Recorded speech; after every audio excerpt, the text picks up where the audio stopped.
magbayon siya o mabuhimsok ang iyang paglawas, Lord. Bisan pa sa iyang mga kanakan nga iyang karon uban kanamo Ginoo.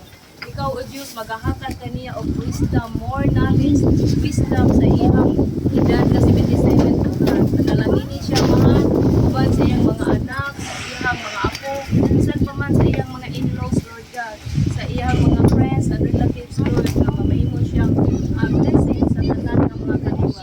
Lord, as we continue to celebrate her birthday, Ginoo, sa maong nga celebration, ikaw usab Ginoo magapanalangin sa tanan na nag-andam niini, Lord, ikan sa iyang mga in-laws, sa iyang mga kanakan, bisan pa man sa presensya sa ilang ipang-hire, Lord God.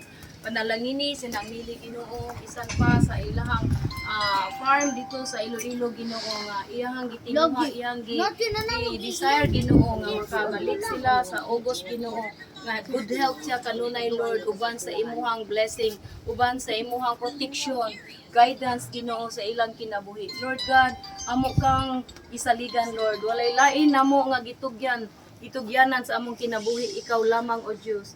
Gikan karon og sa walay katapusan, ikaw ang nasayod sa tagsa-tagsa namo, Aman. O pinaagi sa imuhang bendition, Lord. Dihugi sinang nili, anoint her with your mighty name. In Jesus' name, pray. Amen. Amen. Okay. Ang happy birthday.